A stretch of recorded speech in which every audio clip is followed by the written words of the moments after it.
All right, we're here. Twitch.tv/110sports, 110sportsmedia.com/live. Thanks so much for joining us on a Monday. Josh Doring, Chris Brown in the correct boxes on the overlay. Thank you so much for joining us on a Monday. Gentlemen, how you doing? Doing all right. Pretty excited. Go ahead, Josh. You know, this wasn't supposed to be the most eventful sports weekend, and then things happened.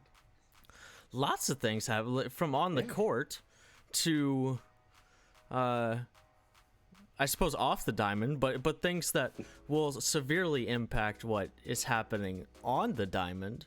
I think if you made me bet where Matthew Stafford was going to end up, I would have bet you he was going to be an Indianapolis Colt, and now he's literally in a place that couldn't be more opposite in the continental United States than Indianapolis.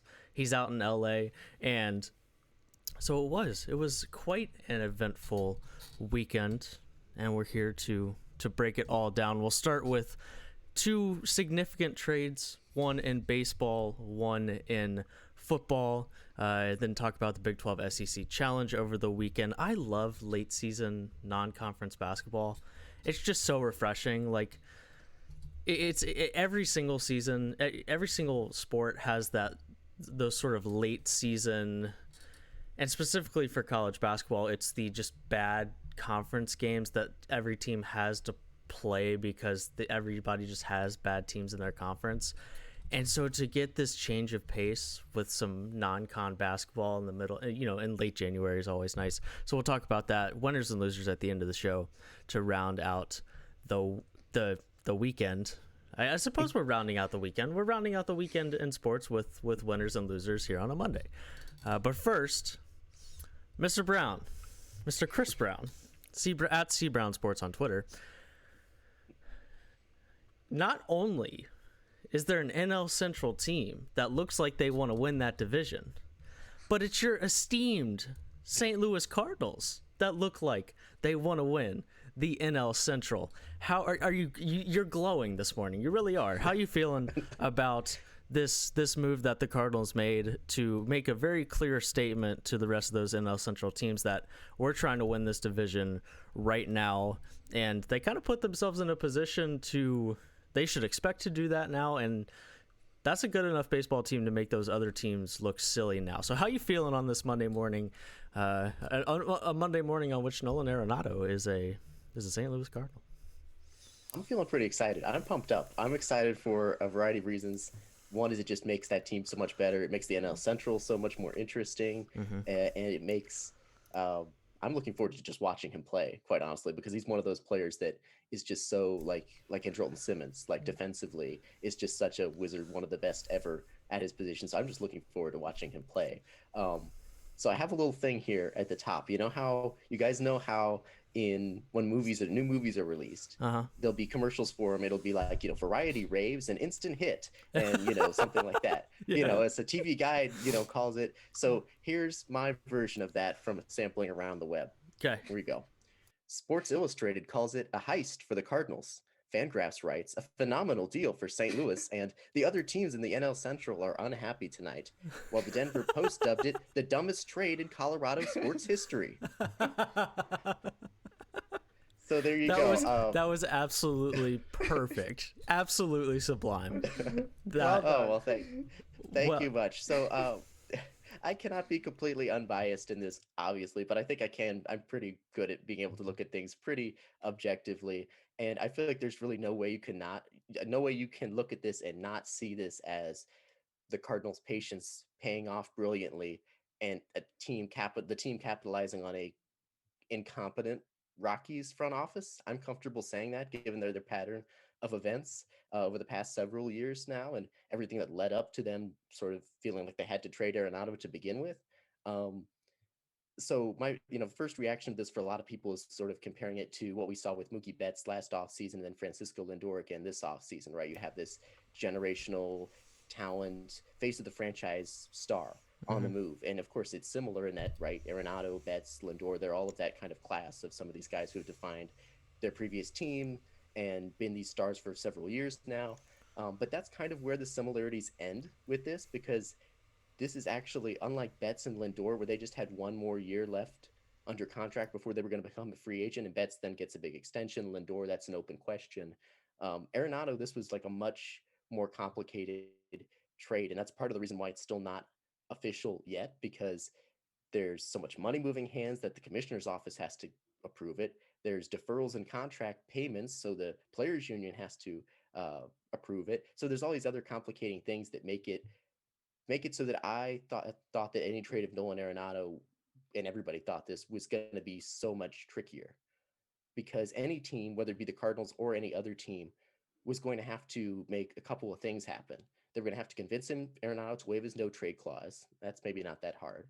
They were going to have to inherit a contract that allows him to opt out after one season. So that makes it so you're not, maybe you don't want to give up too much, because maybe he might opt out after a year.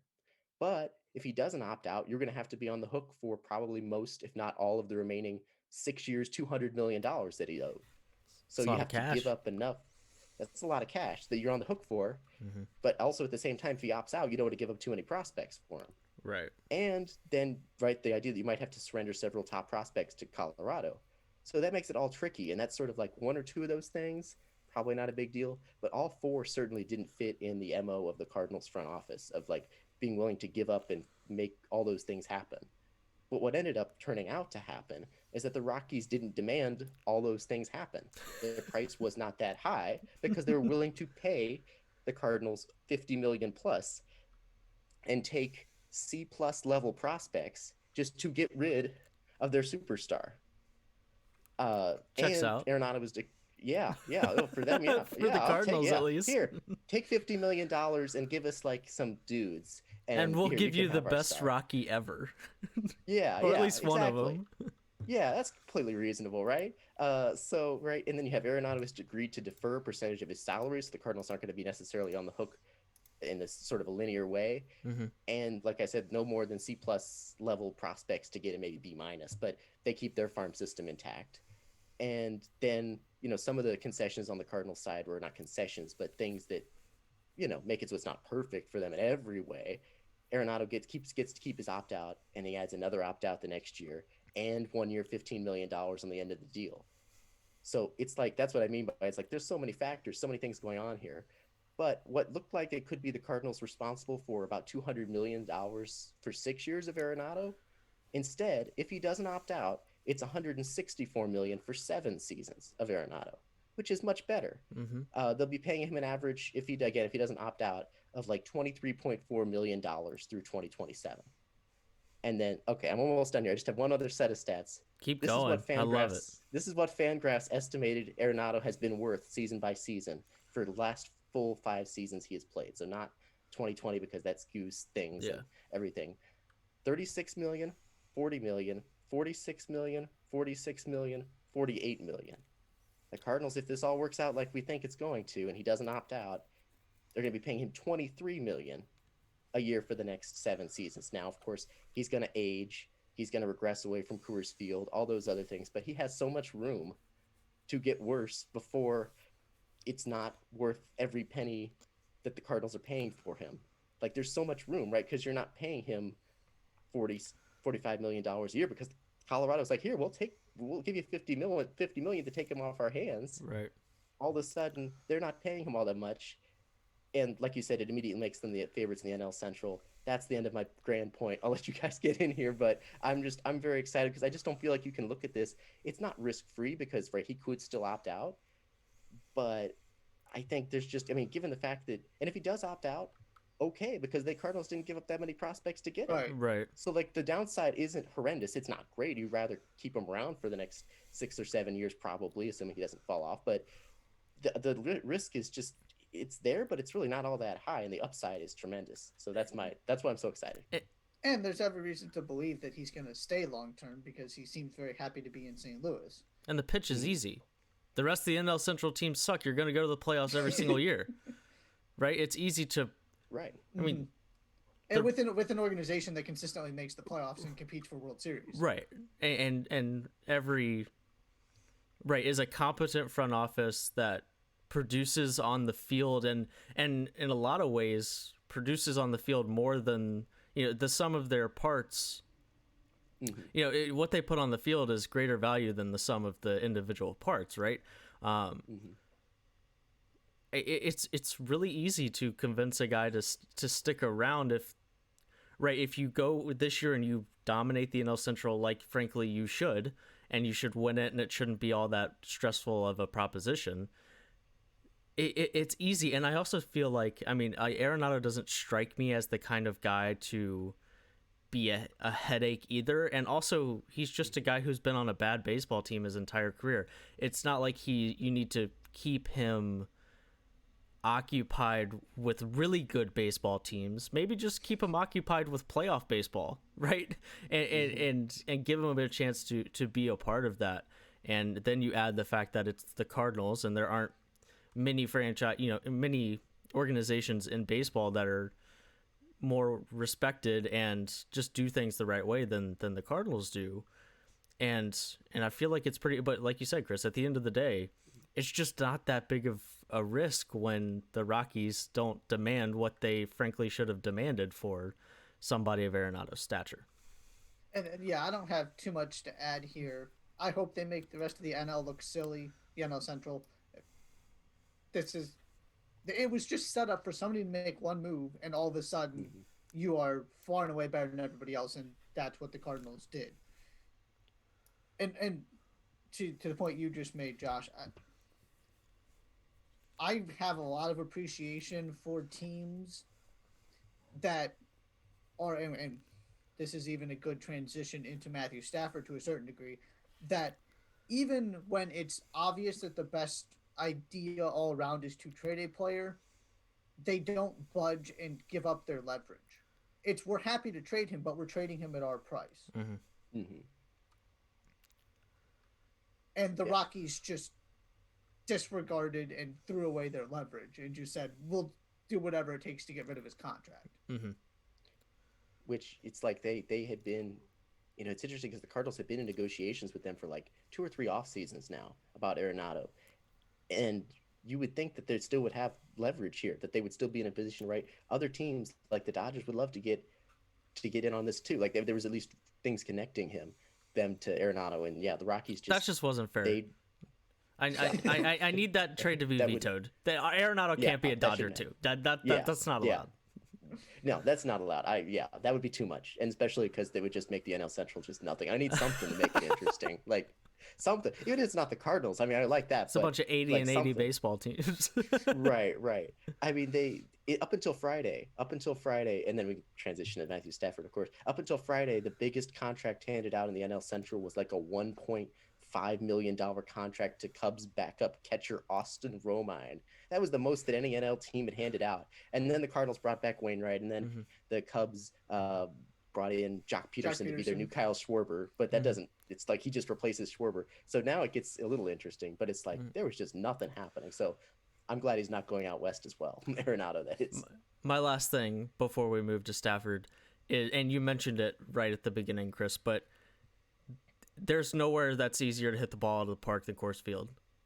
And while, to be very clear, I think that Arenado is having a comparable career to what he's having regardless of where he plays baseball. But the fact is still the same, that it's really easy, relatively speaking, to hit home runs in Colorado. And when you look up the ballparks that are the easiest to hit home runs at, Busch Field is not on there, right? So I think he'll be good, but I'm just curious what the regression looks like, how big of a step he takes back, if we feel like it's if it's just a getting used to it, or if it's and I will admit I didn't look at Arenado's splits on the road, so they could be just as good as his splits at home, or at least comparable. But that's the one. If I'm looking for one thing next season, other than how good does he make the Cardinals, because that's the other thing. Does he make the Cardinals good enough to dominate the NL Central? Does he make them good enough to be a team that you're looking at to maybe get to the NLCS? Because those are two completely different things, especially this coming year in the NL Central. So he's going to be great. He's going to make the Cardinals so much better. But those two things next year, in April when the season actually starts, those are some things that I'll be looking for when it comes to Arenado. If this looks like a team that can compete to win multiple series in October, rather than just win the NL Central, and how he adjusts to playing 80 games in St. Louis instead of 80 games at Coors Field. Yeah, I think you're spot on with those two questions. Oh, go ahead, Josh. And I was just going to say, the other positive part of this is it's not just the bat you're getting. Sure. You're 100%. Right, you're getting the best defensive third baseman in baseball, too. Yeah. So even if there is some regression and you're disappointed with what happens offensively, it's not like you're completely reliant on that bat for him to make your team better. Absolutely. That's a great point. Right. And I think you're right about those are the two questions I have as well, Josh, is right.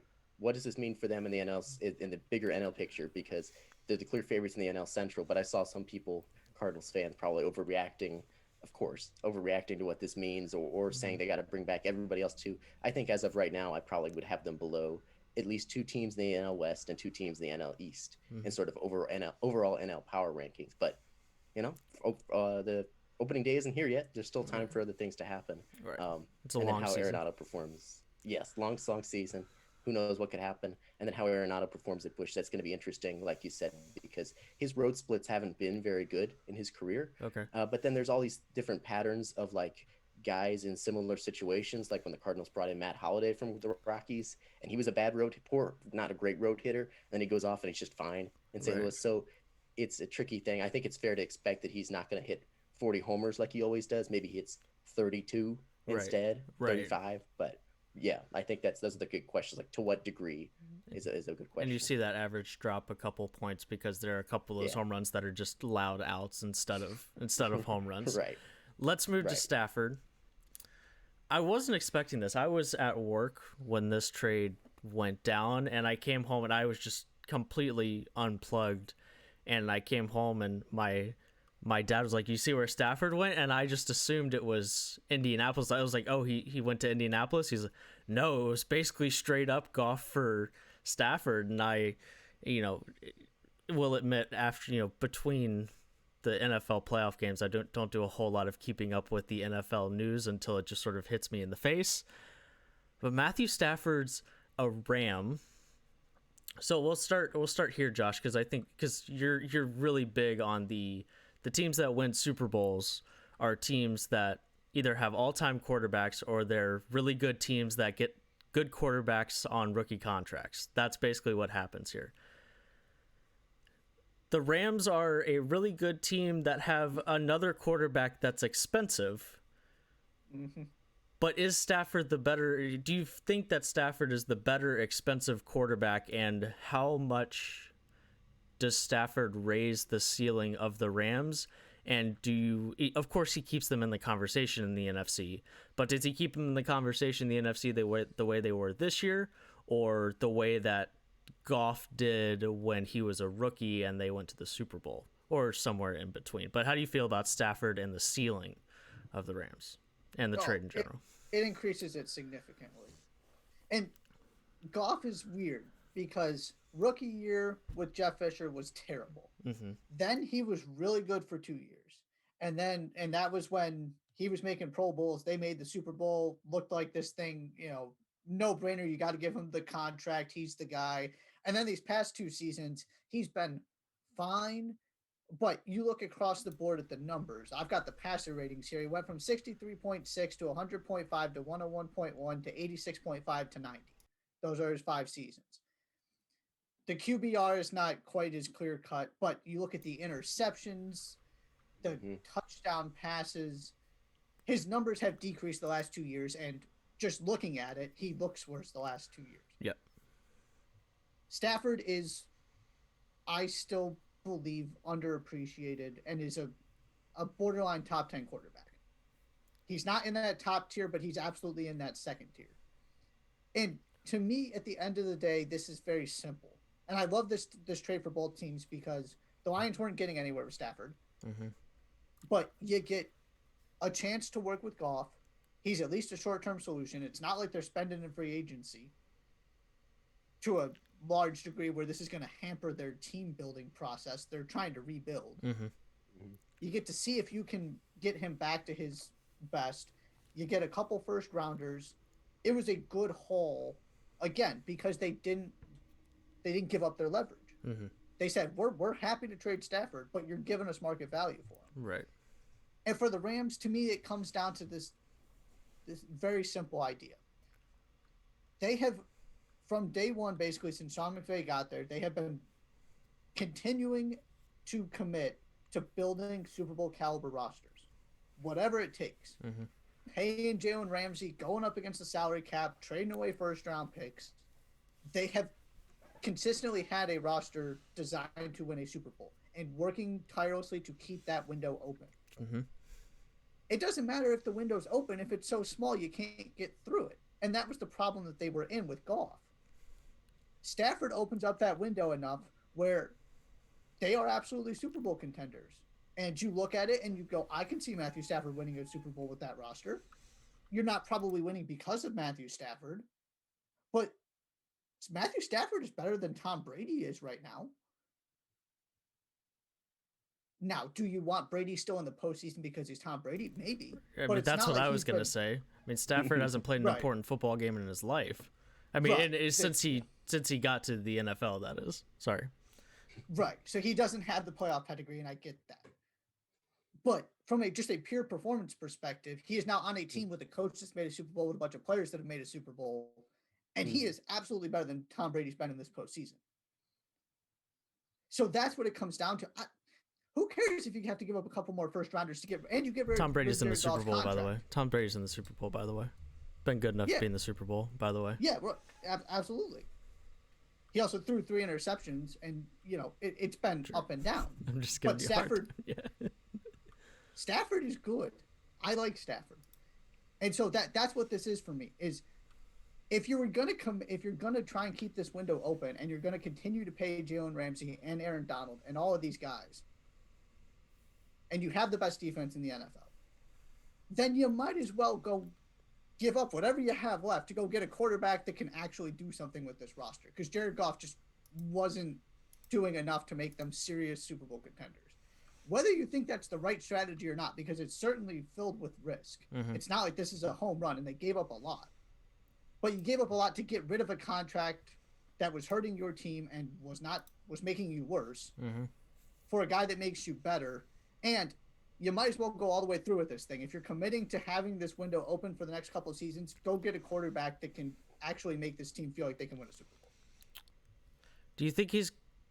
If I told you to... to be honest with you, my biggest question here is not about him in the playoffs necessarily. It's about, can he get the Rams out of the NFC West on a consistent, because right now it's absolutely brutal. I almost think that the more important thing for Stafford, at least immediately next season, and maybe the Seahawks take another step back, and they look more like the team they were in the second half of the season for the full season than they looked like, when we're talking about Russell Wilson possibly the NFL MVP through the first 5 weeks, and maybe it's just not that difficult. And even if the 49ers come back and go 13-3, that the Rams can still put together an 11-5, 10-6 season and get a wild card, and it's not that big of an issue. But Goff was fine in the playoffs, and even in that Packers game, Goff was you got from Goff what you were hoping to get in the situation. So it's not like it was necessarily Goff's fault that they lost. But there were some times in the middle of the season, like you can't lose to the Jets and you can't lose to the 49ers when you're banged up like that in that division. So immediately for Stafford, it's, can you make that offense more consistent? Because like you said, it's that defense that's going to, right, when your defense is that good, you just can't have these games where you never capitalize on the position that your defense gives you. And there were games that Goff didn't do that. I will, first of all, I'll agree with you that I think Stafford's the better quarterback than Goff right now, and I think it raises their ceiling. I McVay had lost his faith in Goff. There was just no he wasn't putting the game in Goff's hands ever at the by the end of the season. And forget the thumb injury. It was time for him to move on, so I'm curious what that will look like. I think Cam Akers is a respectable running back next year too, and he'll continue to get better. They've got receivers. And they've got receivers, right? You've got your Cooper Kupps of the world. I think there's a world in which their offense gets considerably better, if not considerably more consistent. And it started like we saw. Once upon a time, Jared Goff had Sean McVay's trust, and we saw what it looked like. That's why we thought that Goff was actually good, because he got right. Jeff Fisher wasn't doing any favors for Jared Goff's early development. Sean McVay came in, put all of his faith in him, and we saw, like you said, those first 2 seasons with McVay were awesome. And we were talking about Jared Goff, one of the best young quarterbacks in the NFL. Stafford isn't low on talent, and if McVay is a quarterback he has faith in, we've seen what can happen, and I think that's the thing I'm most fascinated to see, is that combination of does McVay have McVay's trust in Stafford, but also just Stafford on a good football team, Stafford in a season where the expectation is playoffs, because it's been a long. I mean, he's 0-3 in playoffs in his career, right? He's played a total of 3 playoff games. The most recent one was all the way back in 2016. None of which he was expected to win. Right. No, I wasn't knocking Stafford. I was knocking the Lions organization, their inability to be truly good ever, more than, and all 3 were on the road, so it's not like they were ever a division winner. Oh, no. But the nature of the situation is still the same, is that Stafford hasn't really ever been in a place in his NFL career where he's expected to play at a high level for a high level team in general. So I'm much more fascinated about that side of things than the Goff side of things. Maybe Detroit finds a way to get him back to where he was, but it's not like he has a ton of weapons to play with. The thing I like for the Lions is that they just need new talent, and they went and got a bunch of first-round picks for him. And like you said, Josh, you didn't back down from the market value, and now you've at least got some toys to play with when it comes to the draft. Yeah, absolutely. I agree with both of you guys on basically most everything you guys have been saying. I think, right, at least in theory, at least on paper, which again, who knows how it converts into what we actually see on the field, Stafford's going to be able to run the Rams offense the way that McVay wants. And that's something he could never do under Goff. Goff just never showed, look, I take that back. Not in recent years, not the version of Goff that was showing up for the last few years now, was not able to run an offense the way that McVay wants. And Stafford brings that ability to extend plays. He can stretch the field vertically, and that's going to open up, again, on paper, the way it looks, should open up new areas of the field for the passing game that could help create some space for Cam Akers, make this team more multidimensional offensively, and do this the way that McVay wants. He's a guy who has a vision, has a system, and he very clearly was getting impatient with Goff, because he wasn't fitting in that system. He was turning the ball over too much. He wasn't that multi-dimensional, and now all of a sudden, again, at least in theory, on paper, that should be able to change drastically under Stafford. I'll say this too, like you said, Josh, and I got completely on board with the idea of, you're in this strategy, the Rams strategy of they're trying to keep the window open. They're willing to commit these big dollars to other guys. Might as well make one more big move to try to keep that window as open as you can. But yeah, this is going to be 7 consecutive draft classes. The Rams have not owned a first round pick now. Yep. And the current regime, they believe in their ability that they can figure out the second and third round of the draft, second and third days of the draft. And so they're willing to make those big moves. They want to, use their first round picks as leverage. It is a risky thing. And eventually few years down the road, at least it can't sustain forever. But given the circumstances that they're in, that they're already committed to this, I'm completely in agreement that it makes sense to get this major upgrade. It was always going to be difficult for them to trade Goff and his contract, but they were able to get that major upgrade. Yeah, there is a cost. And then on the Lions side, I'm with you. I think the biggest thing, it gives them flexibility. Yep. Because, right, they need to move Stafford. They need to find a feasible starter for next year or this upcoming season. This does both. It doesn't eliminate the possibility of drafting a quarterback early. And they're going to need to rebuild more than just on the fly. This gives them the options to build via the draft with those additional picks, to trade those draft picks down the road if for some reason something else opens up. It just gives them that kind of flexibility moving forward that I think makes sense for both sides. Real quick, shout out to the Rams because they have been good on with the drafts considering what they've been using. They are finding valuable players. Cam Akers is a great example later. So that also, right, they've proven that they can continue to improve this roster without first rounders. And ultimately, yeah, that's the major upgrade part. Why I so firmly believe their ceiling is much higher is exactly like both of you just said. Regardless of how you feel about Matthew Stafford has proven to be a reliable, trustworthy quarterback in this league, which means Sean McVay can do what Sean McVay wants. That in and of itself makes this trade worth it for him. That's the gap between Stafford and Goff. You absolutely feel good about the ball being in Matthew Stafford's hands and Matthew Stafford making decisions. Is he going to turn it over some? Sure. Is he perfect? No. But that's all you can ask for if you're Sean McVay. You have a quarterback that can do what you want now. Right. And they lost they lost to the 49ers. They only gave up 24 points. Lost to 49ers again, only gave up 23 points.